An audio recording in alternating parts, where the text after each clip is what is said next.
Virando o Jogo. Oferecimento Banrisul, o grande Banco do Sul. O Banrisul larga na frente e reduz a taxa Selic para você. Pague o 13º salário da sua empresa com nossa linha de capital de giro 13º salário, com Selic de 4% ou menos. Mas é por tempo limitado, até 30 de dezembro. Fale com seu gerente ou saiba mais em banrisul.com.br/Selic4. Sujeito à análise de crédito. Olá, gente. Estamos começando o Virando o Jogo neste dia de Natal, um programa especial aqui pela RDC TV, canais 24 e 524 no Sistema NET, Claro NET agora, né? É tudo claro, pelo Rio Grande do Sul e também pelas nossas diversas plataformas digitais para todo mundo. Você pode nos acompanhar aí pelo nosso site rdctv.com.br. Estamos tudo rápido hoje. Vamos voltar para o site aí, calma aí, rdctv.com.br. Você acrescenta a barra ao vivo e tem acesso direto no player do nosso site com a programação real time da RDC TV, tá certo? Se você preferir lives dos programas, como agora do Virando o Jogo, as nossas redes sociais estão à sua disposição. Para todas elas, basta digitar RDC TV Digital, tanto no Twitter, quanto no YouTube, como no Facebook. E lembrando que pelo Facebook você interage conosco, mas não hoje, porque hoje, repito, dia de Natal, nós estamos com um programa especial, um programa gravado. Por isso não tem a possibilidade, nem falo do nosso WhatsApp, porque não temos a possibilidade do WhatsApp. No Facebook, se você quiser deixar o recado, pode deixar, só não temos a possibilidade de responder a algum questionamento ou falar aí do seu posicionamento, da sua mensagem, porque, repito, o programa hoje especial é gravado. Espero que todos vocês tenham passado uma ótima noite de Natal e estejam desfrutando aí deste 25 de dezembro, deste dia de Natal. Bom, ontem aqui no programa nós reunimos um grupo e parte dele continua conosco aqui e nós falamos sobre Campeonato Gaúcho. E hoje nós vamos abordar aí a participação da dupla Grenal na Taça Libertadores da América de 2019 e já fazendo as projeções para 2020 da Taça Libertadores da América. Estão aqui, continua o Fúvio Lopes, né, conosco aqui no Virando o Jogo, mas se agrega também a nossa equipe aqui de debate. Júlio Lemos, estava com saudade do senhor, hein? Verdade. O senhor só quer saber de nos acréscimos lá no domingo de noite, que está um sucesso, cumprimentos, Júlio. Muito obrigado. Mas deu uma passadinha de dia aqui durante a semana também no Virando o Jogo. Com todo prazer. Boa tarde, Rogério. Boa tarde, senhores. Um prazer estar aqui. Eu sempre brinco, né? Existem programas que são clássicos da televisão do nosso estado e eu estou aqui entre apresentadores que são os comandantes desses clássicos, né? Cadu Oliveira, do Dois Toques, e tu, Rogério, do Virando o Jogo. Um prazer estar com vocês, aprender um pouquinho de futebol com essa bancada. Olha só, tá bom, tá. Ele está voltando ao programa por isso. Grande, Júlio. Muito obrigado. José Avelino Neto continua conosco aqui, né? Já esteve ontem também debatendo, hoje vamos falar sobre Libertadores da América. E aí está Cadu Oliveira, como disse o Júlio Lemos, grande Cadu, meu parceiro de longa data. Olha, já nem sei, nem vamos falar quantos anos, né? Porque aí vai pouco vão querer saber a idade e tal, né? Vai nos deixar mais velho. Já chega parceria de longa data, é verdade. Já chega o nosso presidente da Associação dos Cronistas Esportivos Gaúchos, presidente da SEG, o Alex Bagé, que foi reeleito para mais 2 anos, né, no comando da nossa entidade, aliás, eleito por aclamação, diga-se de passagem. Uma grande gestão dele, uma grande gestão. E que no seu discurso ele fez referência, né, que já nos assistia desde pequenininho, desde criancinha e tal. Tá bom, deixa assim. Grande abraço. Cumprimentos. Como dizia o saudoso Salim, é melhor escutar isso do que ser surdo. Um grande abraço para o Bagé. Cumprimentos, né, por esse primeiro mandato, por esses 2 anos de gestão e sucesso para os próximos 2 que terá aí pela frente. Eu tenho certeza que isso vai acontecer. E do lado do Cadu Oliveira, a nova geração da família, né? O Pedro Oliveira ali. Seu Oliveira é bom, né? Tu tens um legado e uma obrigação aí, né? De continuar esse legado, né? Sabe disso. É dar um neto o mais rápido possível pro Cadu, né? Tô cobrando. Já tá ficando vovô, já, né? Tô cobrando. O Pedro ainda é cedo. Mas o Pedro é cedo ainda. O mais velho é garoto. Eu tô cobrando. Que hoje mora em Portugal, mora em Lisboa. Isso eu tô cobrando. Já tá casado. O Rogério já é vovô, né? Já tem. O meu neto está com 6 anos. E o Fulvio, que diria? O que vamos dizer do Fulvio? Eu tenho uma neta de 18, uma neta de 17, a Duda que está no 3º semestre de Direito, a Kika que passou agora na Odonto da PUC e o baixinho lá com 3 anos de idade que colou lá do... O dicionário de... Tudo neto? É mesmo? Que Um maravilha. dinossauro de qualidade. Quantos anos tu tá, velhinho? Tu tem Faço dia 1º de janeiro, agora 70 anos. Não perguntei que idade, rapaz. Perguntei quantos netos. Neto eu tenho 2. 2 netos. Olha, a gente está em dia de Natal, né? Presentes e tal. Filhos são presentes, são dádivas. Agora, netos, com todos com presente todo dobrado aos filhos. É presente com açúcar, é presente doce, né? Neto é uma coisa fantástica. Eu tenho um tio que é minha grande referência no futebol, que fez eu gostar de futebol desde pequeno, foi treinador, mora em Curitiba há 30 anos e assiste principalmente vocês dois, Quem meu, é? muito Como é o fã. nome dele? Valmor, o nome dele. Sim. Foi técnico do Oriente, lançou o Batista aí no futebol e tudo. E Oriente de Canoas. Oriente de Canoas, exatamente. E o meu tio Valmor, ele costuma brincar porque ele se tornou bisavô muito cedo. Ele tem 60 e poucos anos, é bisavô. E eu mexi com ele. E aí, tio, como é que tá sentindo bisavô? Ele, cara, eu continuo numa boa. O único problema é todo dia acordar do lado da bisavó. Um beijo pra ele. Que ela não ouça isso. Não? Bom, pessoal, vamos começar falando aí sobre Libertadores da América. Quem foi melhor no entendimento de vocês na Libertadores da América? O Grêmio que chegou uma etapa além do Internacional, mas que tomou aquela goleada no Maracanã, ou o Internacional que foi eliminado pelo mesmo adversário, o Flamengo, uma etapa antes do Grêmio. Sem goleada. Mas sem goleada. Pela posição do Grêmio, né, pelo Grêmio ter chegado... Nosso decano começa falando. Decano. O segundo depois da idade que tu dissesse aí, tu tem prioridade, evidente. Mas 70 anos... Se respeita os mais velhos. Por bom que eu pulei de 68 para 70 direto, porque eu sou o pulador, né? Se aqui tiver que respeitar os mais velhos pra falar, eu não falo nunca, né? Não, mas eu não tenho vergonha de falar da minha idade. Eu acho que todos nós não devemos ter, porque nós temos que reconhecer a idade. Tá com corpo, eu pensei que tinha mais até. Que é um ordinário do bom, né? Mas eu acho que o Grêmio foi melhor, indubitavelmente o Grêmio. O Grêmio faltou o detalhe, né? O detalhe final. No Maracanã, eu acho que o grande erro do Grêmio esse ano, o maior erro do Grêmio esse ano, foi o Renato não ter colocado o Léo Moura na lateral direita. Porque o Léo Moura jogou 10 anos no Flamengo, conhece centímetro por centímetro quadrado no Maracanã. É um jogador que tem um passe curto, um passe leve, um passe bom, é um jogador tranquilo. E ele não colocou... Mas mesmo assim, com 5-0 no Lombo, tu acha que o Grêmio foi melhor? Eu acho que poderia ter tido uma diferença, porque se tivesse jogado o Léo Moura, porque quase todas as jogadas do Flamengo foram pelo lado direito do Grêmio. E o Léo Moura, se tivesse jogado aquela partida, e ele teria que ter colocado o Léo Moura, ele não colocou porque eu acho que veio alguma coisa na cabeça dele, ou alguém que tenha dito para ele, olha, não coloca porque é muito velho. Bobagem. Era um jogo importante, o estádio lotado, a casa lotada, e ele conhece muito bem isso. O Cadu sabe disso, conhece muito bem o Maracanã. Ele tinha que ter insistido com o Léo Moura. Talvez fosse a última oportunidade. Não passa só por isso, não passa pelo jogador. Acho que se levar em consideração o fato de que, porque chegou mais longe, se analisar de maneira simplista, evidentemente que foi o Grêmio.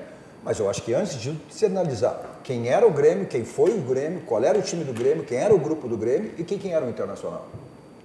O que se projetava o Internacional no início do campeonato? Talvez, e aí tinha uma chave com o River, que era o atual campeão do ano passado, que disputou a final desse ano com o Flamengo. O Internacional não se projetava ir longe em termos de campeonato, em termos de Libertadores. Possivelmente o São Paulo, né, que acabou caindo na pré. Ou seja, o Grêmio era um dos favoritos. E o Grêmio na fase de grupos, olha, o Grêmio entrou nas últimas rodadas ali. O Grêmio teve a perigo, inclusive, nem participar, nem passar para a fase de mata-mata. O Internacional, ao contrário, teve uma fase invicta, teve uma das melhores campanhas, e acabou no campeonato sendo eliminado exatamente por esse Flamengo. Aí é uma questão de inverter. Talvez se o Grêmio tivesse pego na fase anterior do Flamengo, se o Inter tivesse pego o Flamengo depois de uma semifinal. Então acho que a gente primeiro tem que analisar o grupo do Inter e o grupo do Grêmio. O que significava o Grêmio, como é que se projetava o Grêmio e o que se esperava do Internacional. O Internacional foi longe demais. Era diferença d'água pro vinho. O Internacional foi longe demais. Isso mostra que classificação e mata-mata são competições diferentes e que Grêmio e Internacional têm perfis diferentes de time. Exatamente. Com certeza. Até aproveito que hoje... Como é que diz? A Copa inicia somente na fase de mata-mata. E aproveito, Rogério, que hoje é dia de Natal, eu faço referência a um versículo bíblico que diz que a quem muito é dado, muito é exigido. E concordo com o Cadu com isso, porque o Grêmio tinha mais time, mais elenco, se esperava muito mais, se havia muito mais expectativa sobre o Grêmio do Renato do que o Internacional do Odair. Só a continuidade do Renato.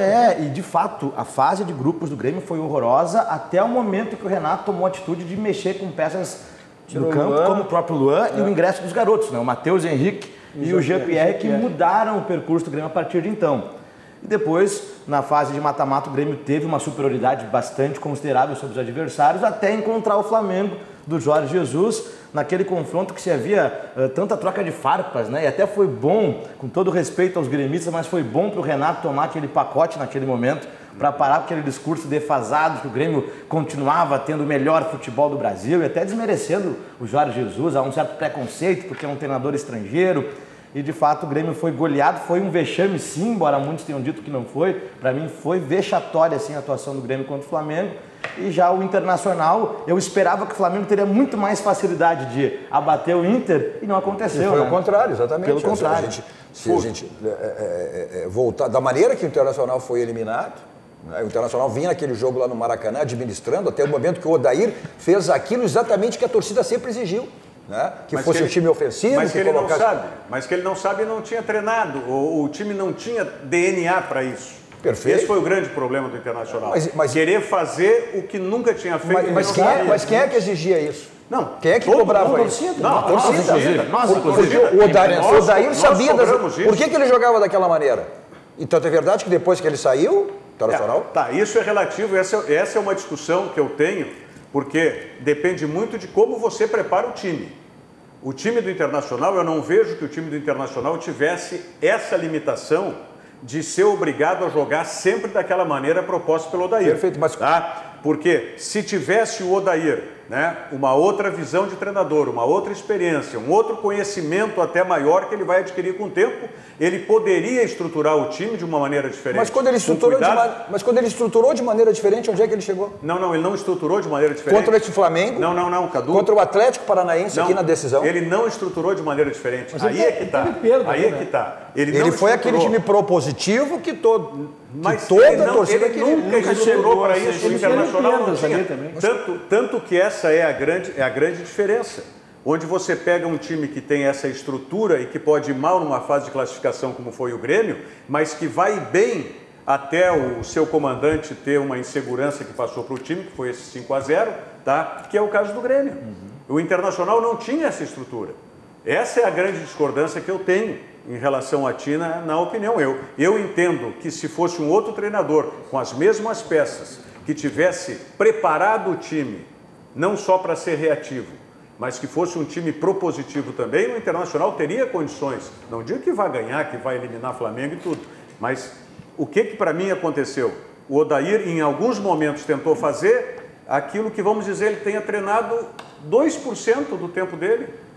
Não tem como o time assimilar isso. Mas ele perdeu o Dourado na competição. O Moledo ficou um tempão fora machucado também. Sim. Quer dizer, ele teve que mexer ali e aí prejudicou o Internacional. Acho que o grande problema do Odair, eu respeito demais o Odair, até cumprimento, porque recentemente ele colocou no seu Twitter uma saudação de boas-vindas ao Cudê, né? Que grandeza de um treinador como o Odair, agora assumindo o Fluminense. Mas ele não dispunha de peças de velocidade no elenco do Internacional. Um elenco pesado, um elenco de uma faixa etária muito alta. Mas foi quando ele propôs isso aí, com o Nico Lopes do lado. O Wellington Silva, que não correspondeu jamais. Exatamente da maneira que, quando ele se dispôs a jogar dessa maneira. Grande crítica. Ok, concordo com o Rogério, daqui a um pouco se ele não tinha treinado dessa maneira. Sim. Mas foi o que ele tinha, eram as alternativas que... Ou era daquela maneira. Mas como é que ele botava o Nico para jogar? Mas aí que tá, Rogério. Só que aí, como eu elogiei antes o Renato, junto com o Pedro ali, por ter colocado jovens que mudaram o curso daquele momento, especialmente Matheus Henrique e GPR. E o Odair sempre foi mais conservador ao colocar os jovens. Eu trabalho em muitos jogos da base do Inter, eu sempre digo, o Inter revela jogadores sim, assim como o Grêmio. Não revela, eu acho que não revela. Não oportuniza o ingresso. Eu acho que o Odair, ele conseguiu estruturar o time e deixar aquele mesmo time sem que houvesse a oportunidade de novos atletas surgir. Ficou o mesmo grupo do início até o fim. Quer dizer, tu chega tu tem uma competição. Ele tinha era aquele grupo. Não, mas não houve interesse, Cadu, da direção de buscar novos valores, novos jogadores para entrar para o plantel, para fazer experiência, para tentar colocar no time.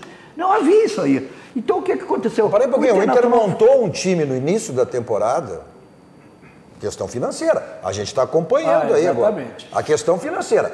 Tu não tem dinheiro para contratar, tu tem que buscar jogadores, ou seja, que estão com contratos findados, jogadores que estão disponíveis no mercado. A gente está acompanhando 13 agora. milhões que não sabem onde foi. Até esse momento aí, até o Natal, qual foram as modificações, qual foram as movimentações em contratações? E a tendência... Qual foram as contratações? E a tendência... Em termos financeiros. A tendência é entrar em 2020 do mesmo jeito que entrou em 2019, ou seja, sem contratação nenhuma. Porque eu não vejo nenhuma contratação de peso. O Internacional é um clube grande. Nós vamos entrar nisso aí em seguidinha, Verini. Tá? Eu só quero dizer o seguinte, mesmo que eu critique o Odair pelo limite que ele tinha, entendo assim, eu vejo que, para mim, na Libertadores da América, o Internacional foi melhor do que o Grêmio por todo esse contexto que a gente está falando. Mas vamos projetar já 2020 na sequência. Banrisul Digital, um aplicativo completo para simplificar a sua vida, que é cliente Banrisul, com toda a segurança. Se você, cliente Banrisul, ainda não utiliza o Banrisul Digital, não perca mais tempo. Pode baixar hoje mesmo o aplicativo e já começar a usar. Isso porque o Banrisul Digital é clique e simplifique. Vamos à mensagem, hoje é dia de Natal, né? Vamos à mensagem de Natal do Zafari. Já voltamos.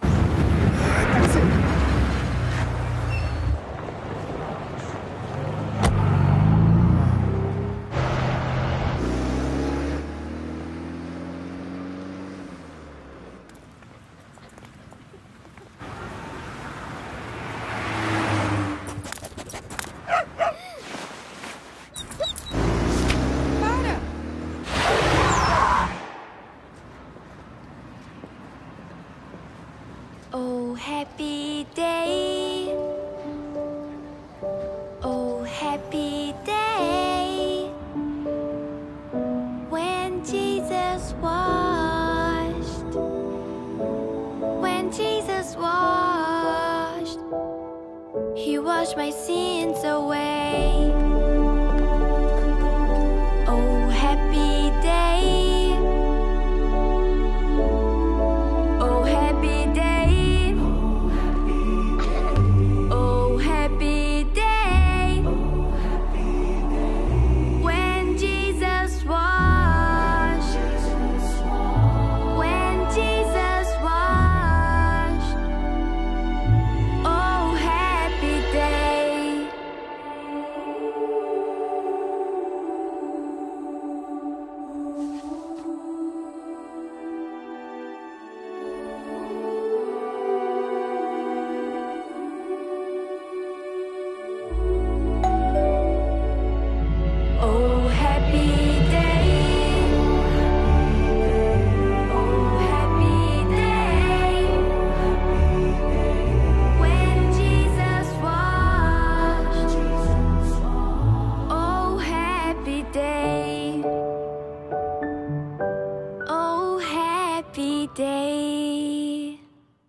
Bom, espero que todos vocês tenham passado uma ótima noite, estejam passando também um excelente dia de Natal com emoções positivas, como essa que mostrou o filme do Zafari. E como sempre, todos os natais, o Zafari nos brinda com isso. E quem não passou no Zafari vai fazer a sua... Né? Porque lá é preço e qualidade, né? Quem não comprou, não passou lá, preparar a sua ceia. Bom, vê as nossas caras aqui, cara de ressaca aqui, né? Cara de quem exagerou no peru ontem, né, Cadu? Nós falávamos antes, no bloco anterior aí, sobre o desempenho E o Avelini ficou sozinho nessa aí, porque todos nós concordamos que na Libertadores de 2019, o desempenho do Internacional foi melhor que o do Grêmio, por todas as circunstâncias. Então, só o Avelini... A grande questão do Grêmio, né, Rogério, é ser eliminado pelo Flamengo. O Flamengo foi o campeão. Eliminou o próprio Internacional, o Grêmio, chegou aí à final, né? Mas a questão do Grêmio foi exatamente essa. Ou seja, o que foi atípico? Foi a derrota do 5-0. Eu sempre digo, tu perder para o Flamengo, ganhar do Flamengo, clássico, né? Ou Internacional, que for perder, ganhar ou empatar em qualquer lugar do mundo, é um resultado normal, perfeito. O que foi atípico? O atípico que ficou marcado foi exatamente o 5-0. Para não dizer que tu ficasse sozinho, ô Avelini, eu concordo contigo nessa questão, por exemplo, do Léo Moura. Não pelo Léo Moura em si, mas porque as alterações que o Renato fez, ele demonstrou insegurança dele em relação ao que ele tinha na rotina do time. E passou isso para o time. Tanto que o time do Grêmio foi um time inseguro no Maracanã. Porque bastou o time... A gente via que o Grêmio estava tenso e se segurando naquele primeiro tempo. E aí, quando toma o gol e no início do segundo tempo toma o outro gol, desanda. Mas o que aconteceu também? Ele mudou a maneira do Grêmio jogar. Só um pouquinho. Ele mudou a maneira do Grêmio jogar. Não só mudar a maneira, porque mudar a maneira, tu pode mudar a maneira com os mesmos jogadores, mas a hora que tu improvisa um zagueiro na lateral direita, porque tu acha que o teu lateral direito não tem físico suficiente para aguentar, no caso do Léo Moura, ou porque o outro é insuficiente tecnicamente, o Galhardo, tu está demonstrando uma insegurança daqueles jogadores que sempre tu mantivesse a confiança. E uma coisa típica que mais chamou a atenção. Não, isso que chamou a atenção, porque só depois do jogo contra o Flamengo, ele começou a colocar o Léo Moura nessas 6, 7 tu te agarrou no Léo Moura? Tu te agarrou no Léo Moura? Ele estava voltando de lesão, o Léo Moura, né? Ele estava em processo. Não, ele estava no banco naquele jogo. A mudança do Renato, mas aí conseguiu se classificar com o Léo Moura no time. Eu não sei se o Júlio fez. Você é procurador do Léo Moura? Não sou procurador, eu só acho que Eu não sei se o Júlio... Léo Moura não é jogador, não tinha condição para jogar 90 minutos, queria botar numa decisão. Não tem, por que ele jogou, depois daquele jogo de 5-0, veio jogar 6, 7 partidas consecutivas nessas últimas aí agora? Cada um de vocês tem um veterano que vocês gostam. O Avelino gosta do veterano que é o Léo Moura e o Cadu gosta do D'Alessandro, que é o veterano. Não, só um pouquinho. Não, fala do D'Alessandro. Não, eu gosto... Não. Só que o D'Alessandro ainda é um jogador... Tudo bem, não tem mais condições para 90 minutos. Eu também gostava do... Mas decide. Quem foi aquele grande time do Grêmio? Quem era o grande articulador? Douglas. Quantos anos tinha o Douglas? 34. Como é que ele... Tudo bem, como é que ele joga?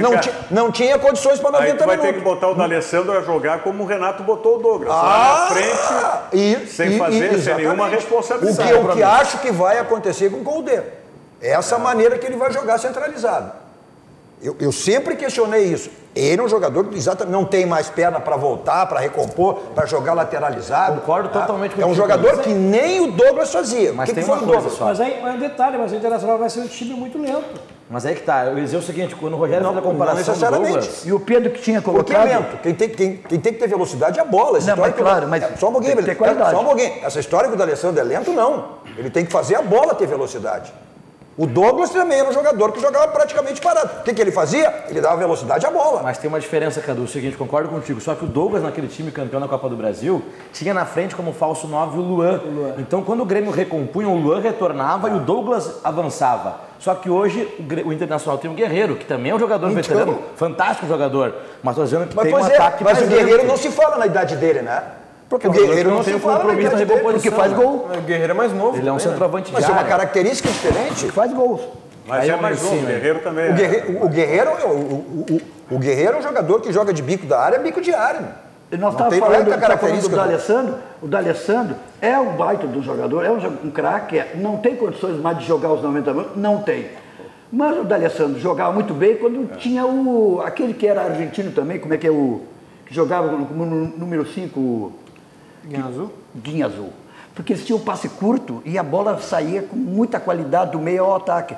E tinha uma fase, porque o D'Alessandro não é um jogador que faz jogada longa, é só jogada curta. Isso ele é bom. Sempre que se fala no D'Alessandro, tu gosta desse assunto. Não, eu gosto, sabe por quê? Porque é uma teimosia de insistir, porque às vezes os dirigentes de alguns clubes procuram manter alguns atletas porque tem o clamor da torcida e esquece que o clamor da comissão técnica e da qualidade do time... Tá bom, eu quero saber como é que tu vai botar o D'Alessandro para jogar agora, então, no time do Internacional. É isso que eu quero saber. Mas eu entendo, Rogério, eu entendo por que eu vou te responder com qualidade. Sabe por que o Avelino gosta tanto do Léo Moura? Porque ele é um veterano que joga. Eu joguei com ele agora esses dias na arena ali, teve o jogo da SEG, e o Avelino não queria sair de campo. Não, mas assim... Tu viu a bola, né? Tu viu a bola. Eu vi... A bola eu vi, tu eu não vi. Eu, como não pude ir, estava com o programa aqui, não pude ir na arena, eu vi fotos depois do Avelini. Estilo nas fotos. Eu queria ver o vídeo. Eu queria ver como é que ia sair no vídeo. E deixa ele fazer um gol. Não, o pior é estiloso. Ficou 3 dias sem caminhar de cama. Gente, vamos falar em seguidinho, então vamos projetar essa Libertadores agora de 2020. CIE, referência em estágio, aprendizagem e programas sociais que transformam vidas. CIE-RS, 50 anos. Uma história de infinitas oportunidades. Conheça e participe dos programas do CIE-RS. Confira aí. Há 50 anos, o CIE-RS trabalha na geração de oportunidades de aprendizagem e de estágio para que milhares de jovens possam transformar suas trajetórias em histórias de sucesso. Já são mais de 1.800.000 jovens beneficiados em programas de estágio e aprendizagem. 50 mil empresas parceiras renovando ideias, estruturas e processos com a energia e criatividade da juventude. O CIE-RS acredita no desenvolvimento humano, social e profissional, visando a construção de uma sociedade mais justa e com oportunidades para todos. Conheça mais sobre todos os programas do CIE. CIE 50 anos, uma história de infinitas oportunidades. Para você saber mais dos programas e participar dos programas do CIE-RS, você pode ligar para o telefone 33 63 1000 ou então acessar o site do CIE-RS, que é ciers.org.br. Bom, projetando, quem vai melhor agora em 2020? Internacional com o Eduardo Coudet ou o Grêmio, né, mantendo aí o seu ritmo? Vamos perguntar o Papai Noel, hoje é dia de Natal. Não, o Grêmio se sabe, né? Vai depender muito da expectativa aí de alguns reforços, se sabe, o Grêmio precisa de contratações pontuais, o Internacional parece uma movimentação que alguns jogadores vão chegar também, mas não isso que o torcedor espera.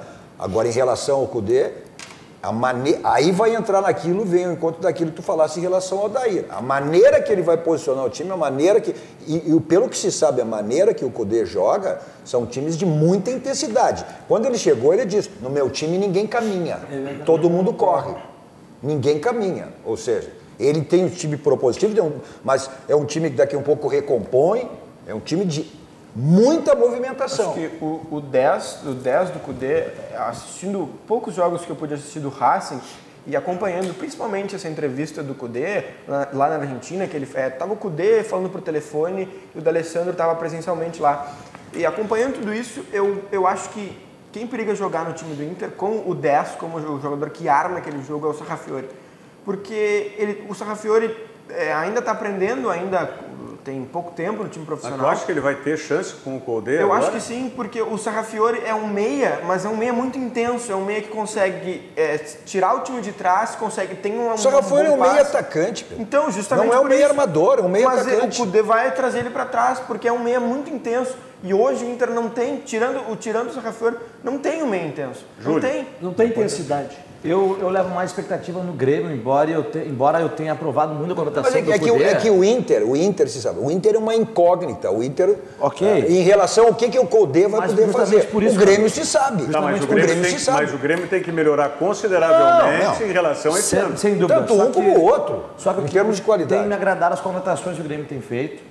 O Grêmio tem trazido jogadores um pouco mais jovens aí para o seu elenco, que é muito importante. Tem oportunizado o acesso de um Ferreira, de um Isaac, por exemplo, ao time principal. o PP em ascensão no final deste ano.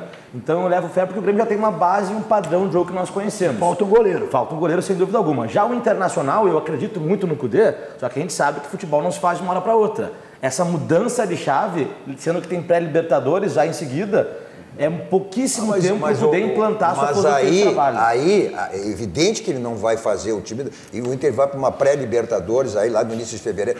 O que ele vai... Que eu entendo que ele vai tentar imprimir nesse time do Inter, sem grandes reforços, chegada de um ou que outro aí, é o espírito argentino, meu amigo. E dessa maneira que eu vejo. Ele vai tentar, no Inter, o espírito argentino. Espírito argentino, mas com os jogadores brasileiros, que são preguiçosos. Mas é espírito do treinador, é comando do treinador. Mas um detalhe, Cadu, mas o Cudê vai ter muito pouco tempo para armar um time. Mas é isso que eu estou dizendo, ele não pra vai... mim, o Grêmio destaque. E o Internacional mas vai ficar no caminho. o Grêmio só vai jogar lá em março, vai entrar na fase direta, já na fase de grupos. O que eu projeto é isso, que ele vai tentar... Ele veio com 2 preparadores físicos, são os 2 preparadores físicos dele. Exatamente a maneira que ele... São 4 assistentes. Não, são 2 preparadores físicos, um auxiliar e um analista de desempenho. Que os times dele correm muito. E eu vejo a única maneira que ele possa agora, para esse início de pré-libertador, aí com o tempo que ele vai ter que, aquela história, vai ter que trocar o pneu com o carro andando. Então o D'Alessandro não... não, mas aí o Argel voltou então. Aí o Argel... O que ele vai precisar? Aí o Argel, tão criticado, tinha razão. O Argel era do trator. O Argel não, mas o Argel que começou. O Argel disse trocar o pneu com o carro andando. Ele não vai ter outra alternativa a tirar desses jogadores o espírito argentino. Agora vão ter uma coisa fantástica esse ano no inverno, né? Vai ser o confronto da luva com a manta, né? Sim, com o cachecol. O cachecol com a luva. Vai ser fantástico. Quero ver o primeiro Grenal no inverno. Sim, eu acho que o cachecol e o de luva. Os dois treinadores usam manga curta e manta e luva. Eu não consigo entender. Eu penso uma coisa, Rogério. Eu torço mesmo, até porque eu sou colorado, que o Internacional se dê bem. Não sabia disso. Não sabia? Então, propaganda para televisão. Não sabia. Eu digo o seguinte, eu torço para que esse treinador venha, se dê bem e o Internacional conquiste títulos. Mas eu não acredito. Não acredito porque não tem peça fundamental. Tá bom. Vamos fazer o seguinte. Só um pouquinho, Cadu. Não tem peças. Aqui eu posso mandar, porque lá não é o teu programa lá. Quer dizer que eu não mando nada, né? Tu manda até meio de 15. Ele senta no meio da bancada e... Mas o programa é de debate ou o que é? Debate, discussão e tudo. Mas o que eu quero, para completar o raciocínio, eu não vejo, porque um time, traz o treinador daqui, o treinador de lá, o treinador que vem com movimentação boa, que vem com espírito de guerreiro, vem com aquele bafo na nuca, vem com aquela história de concentração, e os jogadores argentinos especialmente, eles jogam numa concentração de 90 minutos do início ao fim. Mas, Avelline, e isso aí os jogadores brasileiros não têm essa cultura. Mas, Avelline, e aí o que ele vai ter que fazer? A maioria não tem. Se não tiver jogadores capacitados para desenvolver o futebol dele, vai sucumbir. O jogador faz o que qualquer um faz. Vai desaparecer. Vamos usar aqui. Aí troca de treinador do dia para a noite. Vamos usar o Santos. O que foi o Santos esse ano? Com o Sampaoli. Com o Marinho corrido da Arena.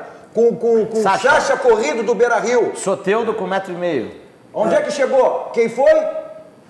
Quantos estrangeiros tem o time do Flamengo? O Pablo Marinho, tá? Zagueiro. O de Arrascaeta. Quem mais? Só. E joga numa intensidade impressionante. Então tu tem que moldar. Se tu tem alguns jogadores para fazer... Mas a intensidade, é como eu não sei quem falou, a intensidade é o seguinte, foi o Cadu que falou, a bola que tem que andar. Não, tudo bem. A bola que tem que andar. Não é só a bola agora, andar. Para a bola andar, tu tem que ter qualidade. As características não é só isso. Tu tem que ter uma movimentação intensa. Tu tem um treinador com intensa. Capacidade, um treinador bom, com capacidade, e ter peças fundamentais para o esquema, a coisa funciona. Avelline, com todo respeito, esse negócio de só a bola andar não resolve. Não, claro que não. Eu estava falando do caso específico. A intensidade dos jogadores no jogo é fundamental. Eu falei especificamente de 2 jogadores. Eu falei do Douglas e do D'Alessandro, fazer a bola com velocidade. Não, evidente que só a bola dá, não. Infelizmente, nós estamos esgotando o nosso tempo. Hoje um programa mais reduzido, nesse dia de Sem Natal. Sem café da tarde. Sem café da tarde, pra ti. Pô, Avelino, tu tá aqui empanturrado da ceia ainda que é café da tarde. Tem um panetone depois esperando, Avelino. Quero agradecer a todos vocês, Fulvio, Júlio, Aveline, Cadu, Pedro, né, e agradecer muito a sua audiência, esperando mais uma vez que vocês estejam passando um ótimo dia de Natal, né, e logo depois das nossas mensagens. Natal é dia de perdão, vez que perdoa. Vamos entrar 2020 com muita felicidade, todos nós. Com toda certeza. Bom, mas aí lembrando para vocês o seguinte, logo depois das nossas mensagens, eu vou colocar para vocês uma entrevista especial, né, que eu fiz lá com o gestor de marketing da Rede Lagueto de Hotéis, que completou 30 anos nesse 2019 e que foi prêmio de marketing, inclusive, da revista Amanhã, né? O Top of Mind da revista Amanhã, com o Robson Martins, que é o gestor de marketing. Isso logo depois das mensagens. Agradeço mais uma vez a todos vocês a participação, a audiência de vocês. Sigam tendo aí um excelente dia de Natal e sigam com o programa porque a entrevista é muito interessante. Mas quero antes lembrar para vocês que já estamos também em época de férias. E se você está procurando para onde viajar, a temporada de férias de verão Sesc tem várias opções para você. Além dos hotéis do Sesc, tem os hotéis conveniados no Rio Grande do Sul e em Santa Catarina também. E confira, além disso, os pacotes de viagens durante todo o ano que o Sesc oferece. Informações diretamente no Sesc da sua região ou então através do site. Acesse sesc-rs.com.br. Sesc, a força do sistema Fê Comércio ao seu lado. Fiquem agora com a mensagem da Prefeitura, inclusive com os prazos aí para pagamento do IPTU com desconto. Prestem atenção e na volta a entrevista especial com o Robson Martins, gestor de marketing da Rede Lagueto de Hotéis. Muito obrigado. Investimento. 25% dos recursos vão para a educação e 15% para a saúde. Patrimônio. Quem tem mais, paga mais. Quem tem menos, paga menos. Transparência. Metade dos imóveis vai pagar menos IPTU ou será isenta. Uau! Descontão de 10% à vista até 3 de janeiro. O IPTU ficou mais justo para a cidade ficar melhor. Prefeitura de Porto Alegre. E aí, gente, tudo bem? Eu estou hoje em Gramado, mais precisamente na novíssima sede administrativa da Rede Lagueto de Hotéis. Aliás, é um negócio realmente fantástico. Eu diria que em termos de layout, é um layout de Google, de Facebook, como vocês estão acostumados a ver. Depois a gente vai mostrar umas imagens. Mas eu estou aqui, né, com o Robson Martins, que é o gestor de marketing da Rede Lagueto de Hotéis, e nós estamos num programa de futebol. Então nós vamos começar falando justamente sobre isso, Robson. Tudo bem? Tudo bem, obrigado pela oportunidade aí, Rogério.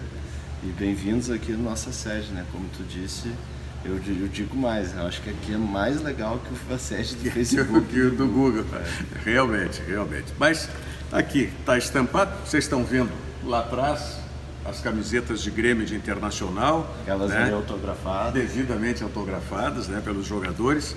E essa capa da revista Lagueto, né, que traz justamente as imagens das camisas também oficiais de Grêmio de Internacional. E eu te pergunto inicialmente, Robson, justamente sobre esse aspecto. Como é que está sendo, como é que foi essa experiência com o futebol da dupla Grenal? Então, Rogério, a gente vai fechar agora em dezembro 2 anos e meio com ambos os clubes, né? A parceria começou com o Grêmio, foi muito bacana, começou super espontâneo, na verdade. É uma longa história, mas eu vou tentar resumir aqui. Teve um jogo em 2017, se eu não me engano, que foi a Copa dos Refugiados, que vai ter de novo agora, eu acho. Isso. Foi na Arena. Minha colega Cristine, na época, era gerente geral do Lagueto Moinhos, aquele ali da Dr. Vale. Sim. E a gente apoiou era um iraquiano que organizava a Copa dos Refugiados. E deu hospedagem para ele, para a equipe dele, e em troca deu o nome do Lagueto na camisa do time. E o jogo foi na Arena, minha colega foi à Arena, ficou num camarotezinho lá assistindo. Era 1 quilo de alimento, era para arrecadar fundo para os refugiados. E lá na época ela conheceu o Beto Carvalho, que é o gestor de marketing do Grêmio. E começou ali a conversa sobre uma possibilidade, daquilo virou um cafezinho conosco, depois virou um almoço com a diretoria, depois contrato assinado e coletiva de imprensa lançando um novo patrocínio, nova casa do Grêmio, isso lá em 2017. E aí, como tudo aqui no estado é Grenal, né? Exatamente. Não podia estar o Grê de Grêmio sem estar o Nau de Internacional. Exatamente. Né? E aí veio o Internacional. Bom, logo em seguida, mesmo questão de 30, 60 dias depois, a gente assinou com o Inter. Não vou falar nem no aspecto comercial, para a gente não entrar nesses dados, mas eu digo assim, em termos institucionais, nós já tivemos outras empresas, como a Tramontina também, né, que teve durante muito tempo patrocinando a dupla Grenal. Como é que institucionalmente foi para a Rede Lagueto? Foi excelente, né? Aqui atrás tem uma plaquinha que a gente fez, que a gente levou o prêmio esse ano, Top of Mind da revista Manhã. Essa pesquisa da revista Manhã é muito conceituada, uma pesquisa de mais de 25 anos de mercado, e a gente foi lembrado como a marca mais lembrada pelos gaúchos em termos de hotel executivo. A gente pulou muitos pontos percentuais de um ano para o outro, eram sempre dois concorrentes que estavam em primeiro e segundo lugar, e a Lagueto nunca sequer apareceu nem no 10ª posição. E a gente, de um ano para o outro, pulou e venceu, ganhou o troféu de hotel mais lembrado pelos gaúchos e nos encheu de orgulho. Eu linko isso, sem dúvida nenhuma, ao patrocínio com a dupla, né? O marketing esportivo dá muito resultado. A gente, imagina, pegou as fases espetaculares dos dois times, né? Tanto do Inter como do Grêmio. Essa revista, por exemplo, ela era para ser a última edição desse ano, né? Sim. Nosso contrato com a dupla está encerrando agora dia 31. Sim. A gente ia lançar essa revista agora em dezembro. A gente antecipou ela, a gente lançou ela em outubro, finalzinho de agosto, início de outubro, para pegar aquela fase ali que quase deu um Grenal na Copa do Brasil e quase deu Grenal nas quartas, né? A gente viu aquela possibilidade junto com a mídia esportiva toda e disse, não, vamos antecipar a revista. E antecipamos, no fim não acabou dando, né, os Grenais que a gente esperava, mas enfim... Foi bom, ótimo. Divulgou, né, porque são 30 anos agora que a rede está completando. Esse ano a gente 2019 completou 30 anos. Tá? E a dupla Grenal, jogando por todo o Brasil e no exterior também, levou o nome do Lagueto. E o Lagueto tem unidades, por exemplo, Rio de Janeiro, né, que nós conhecemos, que eu conheço, já tive a oportunidade de estar hospedado lá na unidade do Rio de Janeiro, né, trouxe essa divulgação também fora do Rio Grande do Sul. Sim. Então hoje o nome Lagueto também já está expandindo no Brasil. A gente está em 3 estados hoje, né? Rio Grande do Sul, Santa Catarina e Rio de Janeiro. Rio de Janeiro, a nossa unidade lá é na Barra da Tijuca, em Santa Catarina em Itapema, né? E vai abrir em mais estados, né? Nossa meta é chegar em 2025 com 25 unidades em 10 destinos, né? Hoje são quantas unidades? Hoje são 20 unidades em 7 cidades. Certo. Muito bem. E também está inovando, né, agora, um avanço do que nós chamávamos de time sharing. Que agora é, como é que se denomina? A gente, então, tem vários nomes, mas a gente denomina como o fracionado, né? A venda compartilhada, que é a venda da semana, né? Isso é um ótimo negócio. Eu resumo sendo assim, aquela família que adora Gramado, que ama Gramado, que vai todo ano para Gramado, que sonha ter um apartamento em Gramado, mas para te ter um apartamento em Gramado é 1 milhão. Sim. Aí, e fora manutenção, condomínio, no fracionado, etc.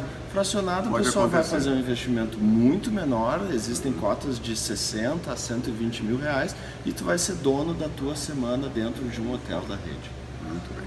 Vou te fazer um convite para tu participar, fazer uma visita lá no meu programa agora. Claro, tá? Uma próxima oportunidade. Claro, tá bom? Viestes aqui, está hospedado conosco. Sim, numa unidade que eu não tinha ainda ficado, né? Que é o Vivates Premium. É o Lagueto Vivace Premium. Vivace Premium, que é na entrada da cidade. Do lado do lago que está tendo shows de Natal Luz ali. Robson, grande abraço. Obrigado, Rogério. Prazer, muito obrigado pela atenção e seja sempre bem-vindo aí no Virando o Jogo. Tá Eu bom? que agradeço. Obrigado. Um abraço. Virando o Jogo, oferecimento Banrisul, o grande Banco do Sul.